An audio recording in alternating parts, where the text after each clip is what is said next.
오늘 말씀부터 바로 볼까요? 시간이 그러니까 히브리서 3장 5, 6절 말씀을 한번 같이 읽겠습니다. 또한 시작.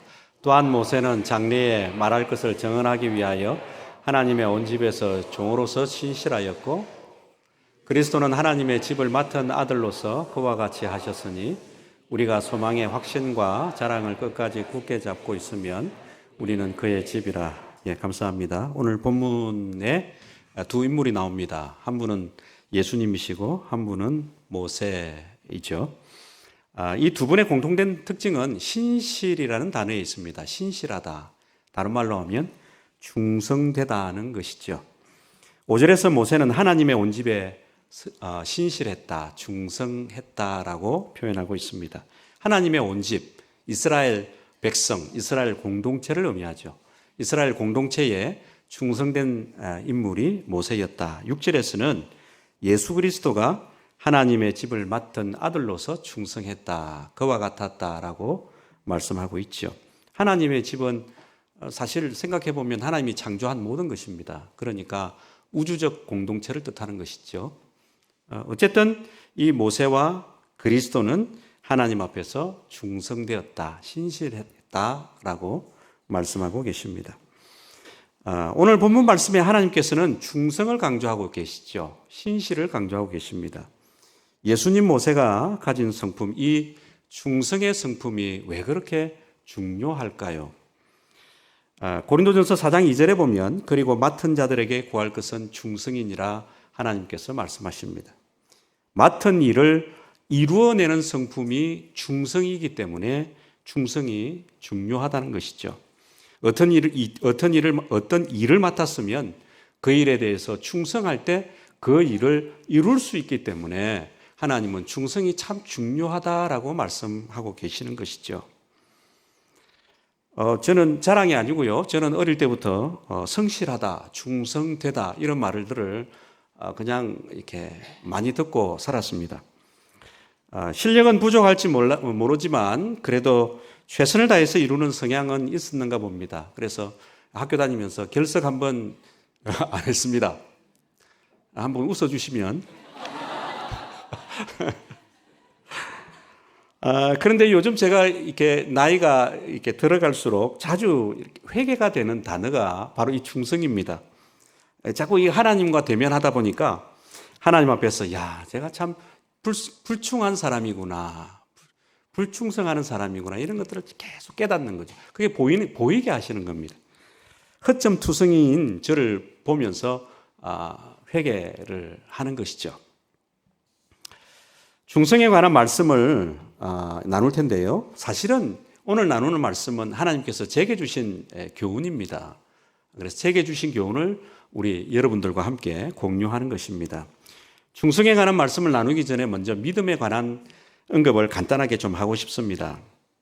우리 그리스도인들은 믿음이란 단어를 아주 자주 사용합니다. 그런데 성경에서 말하는 믿음, 변 목사님께서도 믿음에 대해서 쭉 이렇게 말씀을 해주셨는데 믿음의 의미가 무엇일까요? 헬라어 원어로 보면 믿음은 피스티스입니다. 피스티스. 일부 예배 때 파스티스 이렇게 하지 말라 했습니다. 파스가 아니고 피스티스. 이 피스티스라는 단어에서 파생된 세 단어가 있습니다. 그러니까 세 가지 의미로 파생이 되죠. 하나는 믿음은 맡기는 것이다. 퍼스티오라고 합니다. 베드로전서 5장 7절에 보면 너희 염려를 다 주께 맡기라. 이런 제가 너희를 돌보심이라. 주께 맡기라. 이게 믿음에서 나온 겁니다. 믿음은 맡기는 것이죠. 두 번째로 피스티스는 신뢰, 확신을 의미합니다. 믿음은 신뢰하는 것입니다. 예를 들면 고린도후서 5장 3장 4절에 우리가 그리스도로 말미암아 하나님을 향하여 이같이 확신이 있으니 확신, 이게 신뢰입니다. 세 번째, 믿음은 헬라어로 피스토스입니다. 아까 믿음이 피스티스라고 했죠? 충성은 헬라어로 피스토스가 되는 겁니다. 믿음은 충성하는 것입니다. 그러니까 믿음과 충성은 별개가 아니고 연관이 있다라는 것을 하나님이 보여주시는 것이죠. 갈라디아서 5장 22, 23절 같이 읽어보면 좋겠습니다. 시작.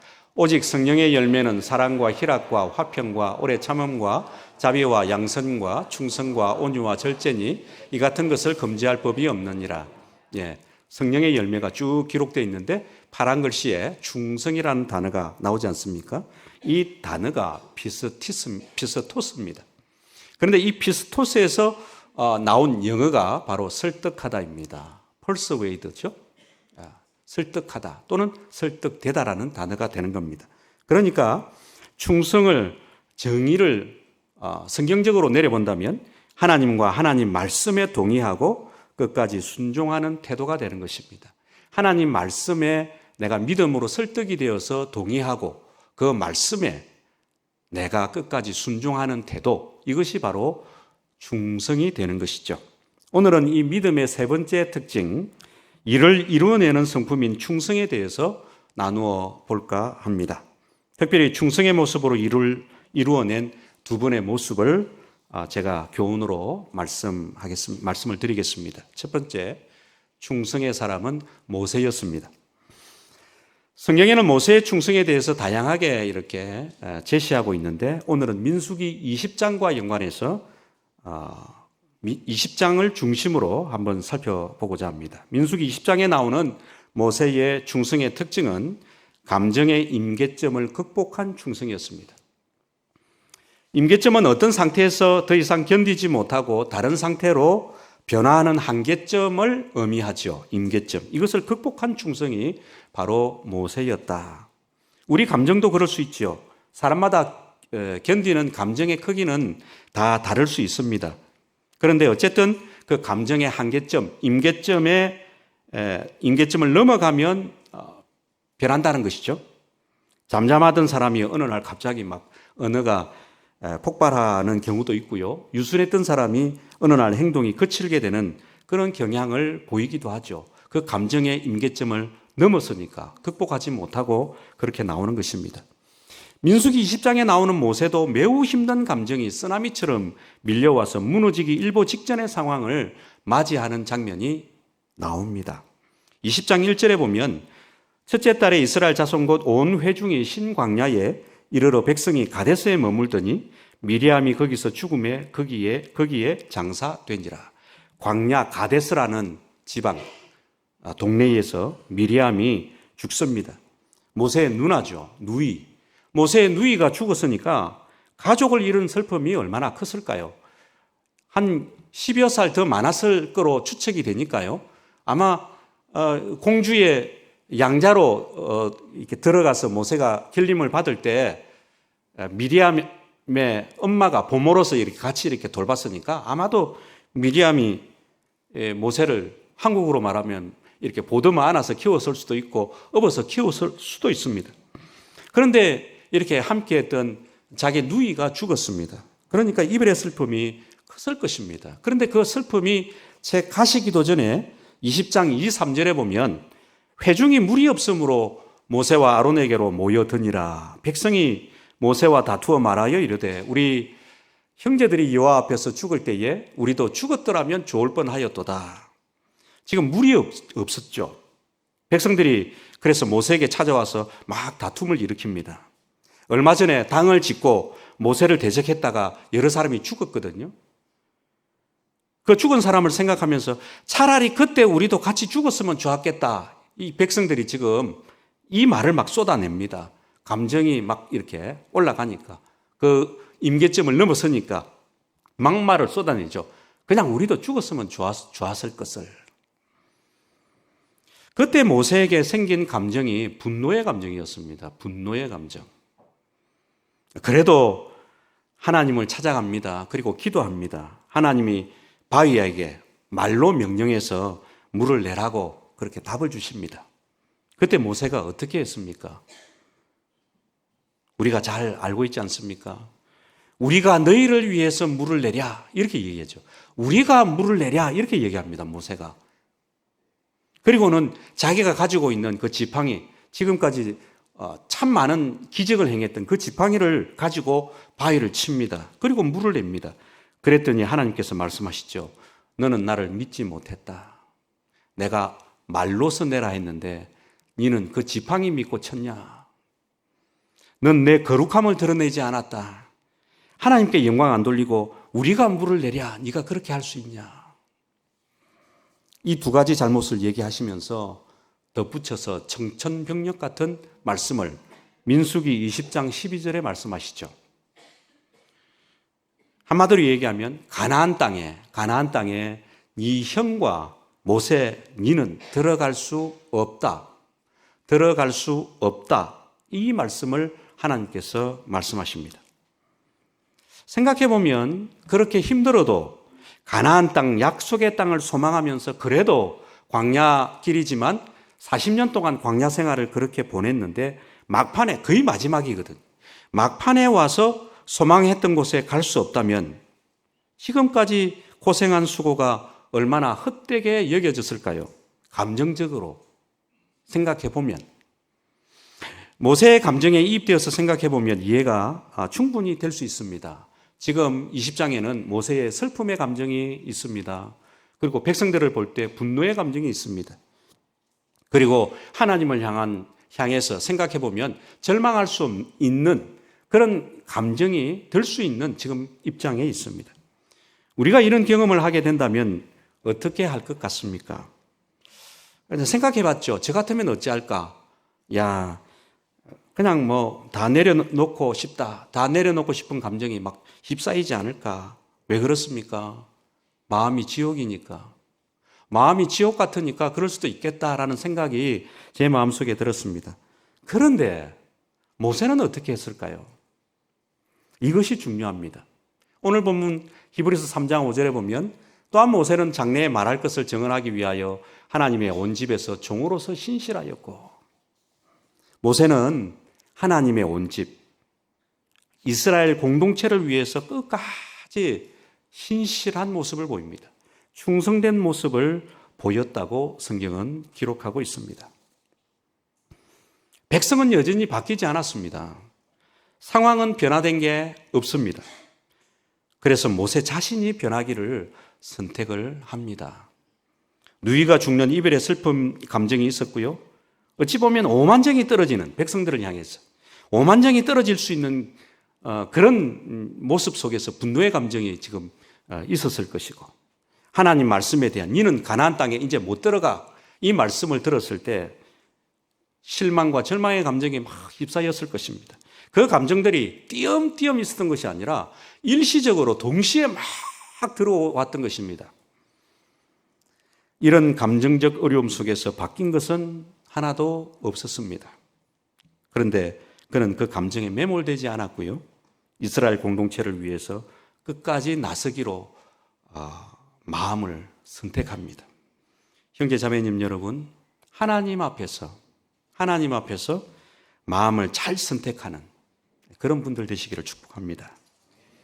민수기 20장 17절에 보시면 청하건대 우리에게 당신의 땅을 지나가게 하소서. 우리가 밭으로나 포도원으로 지나가지 아니하고 우물로도 마시지 아니하고 왕의 큰 길로만 지나가고 당신의 지경에서 나가기까지 왼쪽으로나 오른쪽으로나 치우치지 아니하리다 한다고 하라 하였더니, 지금 모세가 사신을 몇 명을 세웠습니다. 그리고 그 사신을 에돔 왕에게 보냈습니다. 이렇게 요청을 드려라. 그게 지금 17절 말씀이죠. 당신의 땅은 에돔 땅을 뜻합니다. 당신의 땅 에돔 땅을 좀 지나가게 해 주십시오. 아무것도 건드리지 않겠습니다. 좌로나 우로나 치우치지도 않겠고요.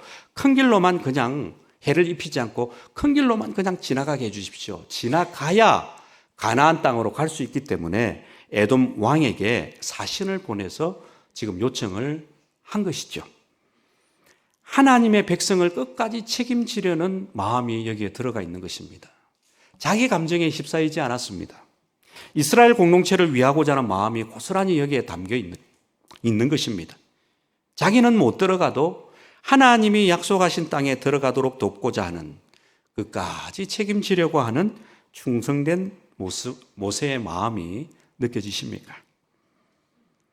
시편 61편 말씀을 한 구절 보겠습니다. 61편에 보면 하나님이여 나의 부르짖음을 들으시며 내 기도에 유의하소서. 내 마음이 약해질 때에 땅끝에서부터 주께 부르짖어 오르니 나보다 높은 바위에 나를 인도하소서. 주는 나의 피난처시요 원수를 피하는 견고한 망대이심이니이다. 지금 이 말씀은 다윗이 고백하는 것입니다. 내 마음이 약해질 때에, 다른 말로 하면 내 감정이 약해질 때에, 부정적이고 격한 감정으로 마음이 약해질 때 어떻게 해야 할까요? 시편 61편에서 다윗은 제시합니다. 간절히 부르짖었다, 기도했다라고 말씀하시죠. 하나님이 진정한 해결자이시고 인도자이시니까 하나님을 찾아가서 간절히 붙잡는 것입니다. 그래야 답이 있다는 것이죠. 또 한 가지 더 필요한 것은 자신의 감정에 초점을 맞추는 것보다 나의 하나님, 특별히 나의 하나님 말씀에 초점을 맞추는 것이 참으로 중요합니다. 예를 들면 요나서 4장 3절에 보면 요나가 하나님께 뿔이 났습니다. 그래서 이렇게 얘기하죠. 그냥 내 생명 거두어 가세요. 그냥 하나님을 향해서 이렇게 얘기합니다. 그냥 내 생명 거두어 가세요. 뿔이 나가지고. 막말을 막 내뱉는 거죠. 감정이 극도로 상하면 이렇게 될 수도 있겠구나 하는 생각을 해보게 되었습니다. 그때 하나님이 무엇을 주십니까? 여러 가지 방법이 있겠지만 하나님이 주신 것은 딱 하나였습니다. 그것은 말씀이었습니다. 말씀. 하나님, 내가 니느웨 이 땅에 사는 12만 명을 불쌍히 여기고 그들을 구하는 것이 바로 내 마음이자 내 바람이다. 이것이 내 뜻이다라고 요나에게 이 얘기를 한 것이죠. 요나의 감정이 그 말씀을 통해서 극복되도록 하나님께서 말씀해 주신 것입니다. 우리도 마찬가지입니다. 자신의 감정이 아니라 하나님께서 주시는 그 말씀 앞으로 돌아가서 그 말씀을 선택하고 순종을 한다면 감정을 극복할 힘을 하나님께로부터 얻을 수 있다는 것입니다. 첫 번째로 살펴본 인물이 누구였습니까? 모세였습니다. 모세는 감정의 임계점을 극복하면서 맡은 일에 끝까지 충성된 삶을 살았던 인물이었습니다. 이제 두 번째 인물을 보겠는데요. 그분은 예수님이십니다. 예수님의 충성은 고난을 극복하면서 사명의 가치를 둔 충성이었습니다. 고난을 극복하면서 사명의 가치를 둔 충성. 이분이 바로 예수님이시죠. 히브리서 3장 6절에 보면 그리스도는 하나님의 집을 맡은 아들로서 그와 같이 하셨으니라고 말씀하셨습니다. 온 우주적 공동체를 맡아서 아들로서 그와 같았다, 신실했다, 충성되었다라고 말씀하고 있는 것입니다. 그 중에 하나 우리가 잘 알고 있는 것, 특별히 우리 인류 공동체를 위한 사명, 이 일에 예수님은 끝까지 충성하셨던 분이셨습니다. 우리가 잘 알고 있듯이 인류 공동체를 위한 사명을 위해서 이 땅에서의 마지막 순간을 한번 기억해 보시기를 바랍니다. 예수님은 피범벅이 되셔서 골고다 언덕길을 오르셨습니다. 두 손과 양발이 못에 박힌 채로 십자가에서 희생 제물이 되신 분이 예수님이셨습니다. 예수님이 당한 이 고난은 자기를 위한 것이 아니었습니다. 우리 때문에 당한 수모였고 우리 때문에 당한 고통이었습니다. 우리를 향한 사랑 때문에 하나님께로부터 버림까지 받으셨던 고난, 그런 어려움을 겪으셨던 것이죠. 엘리 엘리 라마 사박다니, 하나님이여 하나님이여 어찌하여 나를 버리셨나이까 말씀하셨죠. 마지막 때뿐만이 아닙니다. 예수님은 이 땅에 사시면서 줄곧 인생을 살아가면서 사명에 충성하시기 위해서 포기할 건 포기하고 추구할 건 추구하는 삶을 사셨습니다. 이걸 다 설명하면 시간이 없겠죠. 그러니까 간단히 얘기하면 무엇을 포기했습니까? 마태복음 4장에 보면 경제를 포기했습니다. 두 번째 명예를 포기했습니다. 세 번째로는 자리, 힘과 권력을 포기하신 분이 예수님이셨습니다. 대충 아니라 분명하고 선명하게. 반대로 예수님이 끝까지 집중하면서 추구하신 또 세 가지를 얘기한다면 십자가를 끝까지 추구하셨죠. 두 번째, 복음을 끝까지 추구하셨죠. 십자가에서도 복음이 되신 분입니다.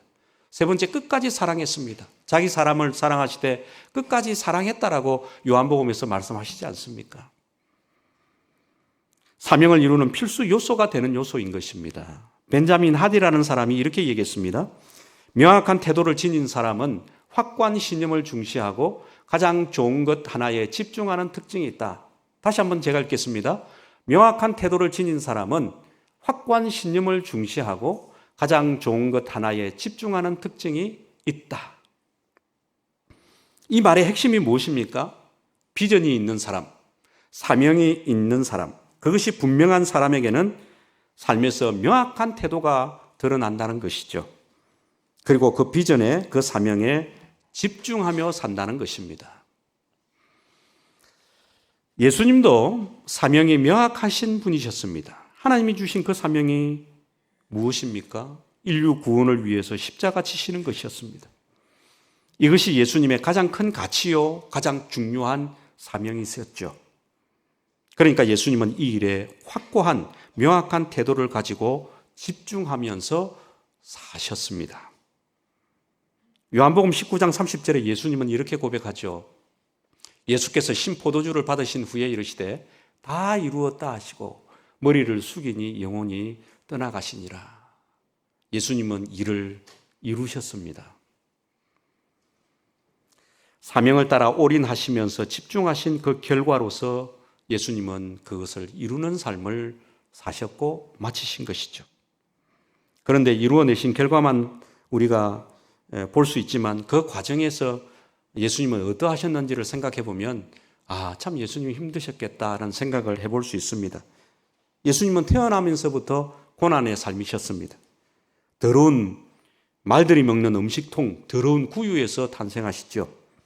어릴 때 그 당시에 아주 가난했던 직업, 목수 집안에서 가난하게 자랐고요. 공생의 기간에는 당시의 권력층 지도 세력들로부터 시기와 질투와 공격의 대상이 되었습니다. 생각해 보니까 저는 여러 번 여행을 갔는데 예수님은 가족들과 여행 한번 못 가보신 것 같더라고요. 그리고 오히려 사명을 이루신다고 늘 가족들과 떨어져서 지내셨습니다. 붙잡히실 때 온갖 조롱과 수모와 수치까지 받으셨고요. 그러면서 무거운 십자가를 짊어지고 골고다 언덕에 오르셨고 마지막에는 처참한 십자가 형벌을 손수 받으셨습니다. 저는 예수님의 생애를 묵상하면서 깨닫게 하나님께로부터 깨달은 것이 있습니다. 고난은 사라지는 게 아니라 극복해야 하는 것이다. 고난은 사라지는 게 아니라 극복해야 하는 것이다.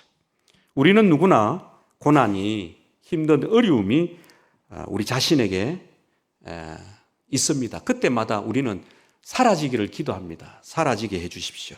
이왕이면 편안하면 좋으니까, 쉽게 가면 좋으니까 그런 기도가 나올 때가 많죠. 저도 그렇습니다.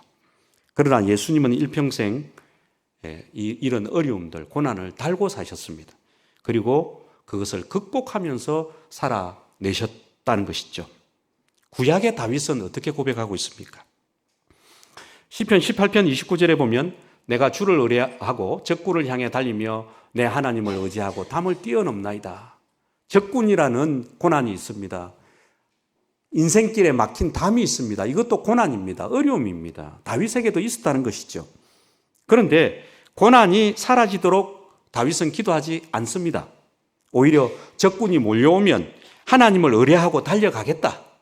담벼락이 가로막고 있으면 하나님 의지하고 그 담벼락을 뛰어넘겠다. 뛰어넘어가게 해 주십시오. 기도했다는 것이죠. 예수님도 다윗도 고난 중에 삶의 어려움 중에도 그것을 뛰어넘어가면서 사셨습니다. 우리가 잘 아는 아놀드 히틀러가 있지 않습니까? 세계 2차 세계대전을 일으켰던 인물. 그런데 그가 젊었을 때 꿈꿨던 것이 무엇인지 아십니까? 원래 그의 꿈은 화가였습니다. 히틀러에게 그림은 인생에서 아주 소중한 가치였습니다. 그래서 그 그림에 정말 마음을 내어서 열심을 내어서 살았습니다. 그런데 아주 중요한 아카데미 시험, 첫 해에 낙방합니다. 둘째 해에 낙방합니다. 2번을 떨어집니다. 그리고서 자기가 바라던 미래의 자기 모습, 자기가 바라던 미래의 자신을 그냥 포기해버립니다. 너무 어렵게 여겨지니까. 고난의 저항에 부딪힐 때 어렵다고 힘들다고 그는 포기를 선택한 것이지요. 그리고 이제 덜 중요한 것, 덜 힘든 것, 쉽게 이룰 수 있는 것, 그것을 선택해버립니다. 진짜 원했던 목표를 그는 버리게 됩니다. 어렵게 여겨지니까. 결국 그의 삶은 180도 바뀝니다. 비참한 인생이 됩니다. 어둠의 인생으로 전락합니다. 가치 없는 인생이 되죠. 히틀러를 존경하는 사람이 이 세상에 몇 명이나 될까요? 물론 그런 종교도 있지만은 그런 인생이 되는 것이죠. 그러나 예수님은 달랐습니다. 수많은 저항과 어려운 고난이 있어도 가장 소중한 가치를 포기하지 않으셨습니다. 쉽고 덜 중요한 것에 마음을 뺏기지도 않으셨습니다. 예를 들면 누가복음 23장 34절에서 보면 예수께서 이르시되 아버지 저들을 사하여 주옵소서 자기들이 하는 것을 알지 못하나이다 하시더라. 십자가 고난의 순간에도 뭇 사람들의 죄를 용서해 달라고 기도하지 않습니까? 지금 이게 복음이 되신 겁니다. 고난 중에도 복음이 되신 예수님을 소개하는 것입니다. 누가복음 23장 42, 43절에도 이르되 예수여 당신의 나라에 임하실 때에 나를 기억하소서 하니 예수께서 이르시되 내가 진실로 내게 이르노니 오늘 내가 나와 함께 나그네 있으리라 하시니라. 이것도 복음인 겁니다. 나와 함께 천국에 있으리라. 십자가에 달려있는 시간은 고난의 시간이죠. 죽음이 가까운 시간입니다. 자기만 생각해도 모자란 판입니다. 지금 이 순간은. 그런데 예수님은 그래도 복음이 되셔서 사람에게 집중합니다. 죄를 용서해 주십시오. 네가 나와 함께 나그네 있으리라. 가장 큰 고통의 시간에도 예수님은 가장 소중한 가치, 복음이 되는 것을 선택하셨습니다. 이것이 뭡니까? 예수님의 충성입니다. 우리는 알아야 합니다. 예수님에게는 사명만 있었던 게 아니라 고난도 있었다는 사실을. 그런데 예수님은 이 땅에서의 삶의 고난, 십자가 고난을 피하지 않으셨습니다. 어렵다고 덜 중요한 가치에 눈을 돌려서 인생을 걸지도 않았습니다. 고난은 고난대로 극복하시면서 사명을 다 이루신 분, 그분이 예수님이셨죠. 한 말씀 보겠습니다. 예레미야 33장 2절에 보면 이를 행하는 여호와 그것을 만들며 성취하시는 여호와 그의 이름을 여호와라 하는 이가 이와 같이 이르시도다. 이를 행하시는 하나님, 만들고 성취하시는 하나님이라고 말씀하시죠. 하나님이 지금 우리를 향해서 말씀하시는 겁니다. 일은 내가 행할 것이다. 일은 내가 성취할 것이다. 그런데 너희를 통해서 내가 일하기를 원한다. 내가 일해 줄게. 그러니까 함께 일하자라고 말씀해 주시는 구절인 것이죠. 일은 하나님이 행하시고요. 성취하십니다. 결과를 하나님이 책임져 주십니다. 그러므로 내 감정이 힘들고 내 삶에, 내 생활에 고난이 있을지라도 일을 행하시고 성취하실 하나님 믿고 덜 중요한 것, 덜 가치 있는 것, 쉬운 것에 눈을 돌리기보다는 하나님께서 가장 소중하게 여기시는 것, 사명, 사람을 살리는 그 복음, 그것을 끝까지 마음과 뜻에 담고 충성하는 우리의 삶이 되시기를 축복합니다. 우리 다 함께 마무리하면서 기도했으면 좋겠습니다.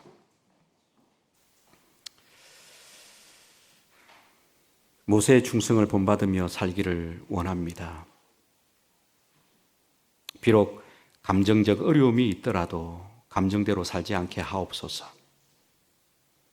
감정의 임계점을 맞이할지라도 그것을 능히 극복할 수 있도록 도와주시고 오히려 하나님과 하나님 말씀에 동의해서 끝까지 충성하는 삶이 되게 해 주옵소서.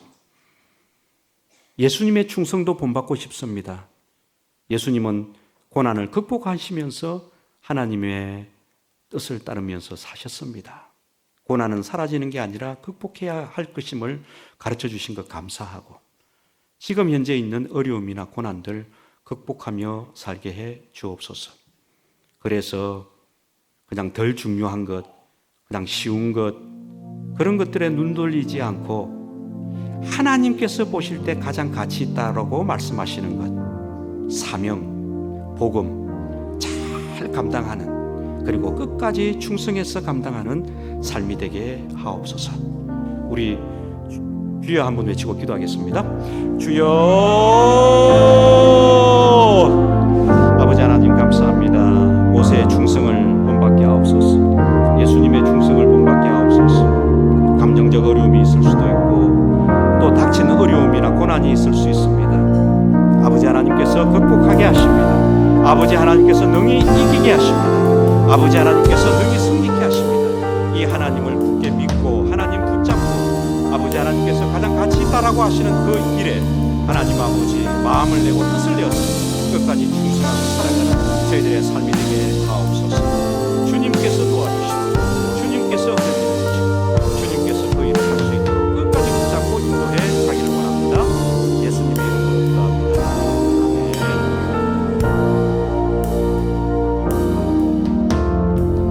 아멘. 다 같이 일어나서 함께 찬양하겠습니다.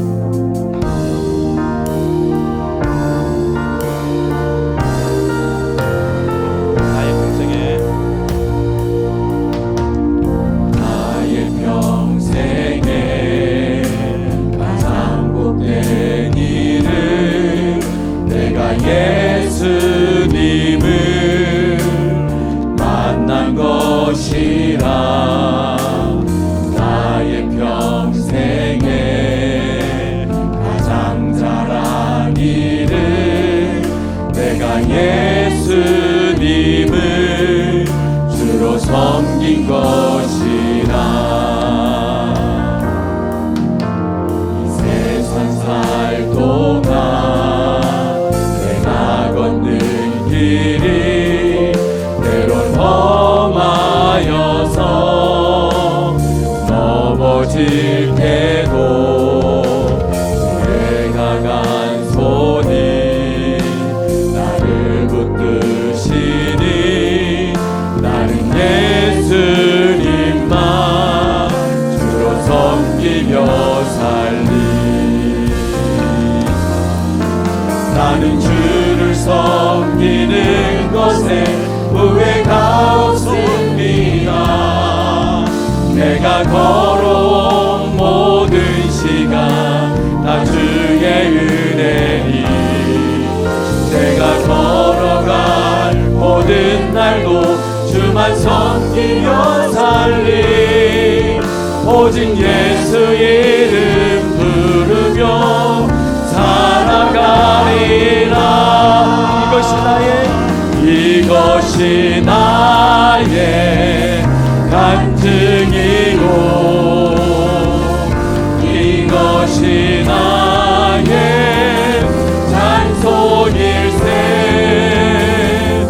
나 사는 동안 끊임없이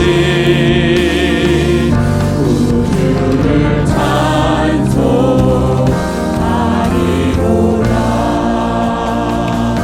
이것이 나의 간증이요 이것이 나의 찬송일세. 나 사는 동안 끊임없이 우주를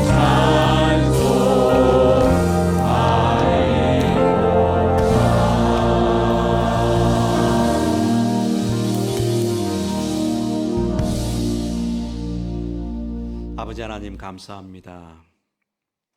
모세의 삶을 예수님의 삶을 보여주시고 그 삶을 본받을 마음을 주시니 감사합니다.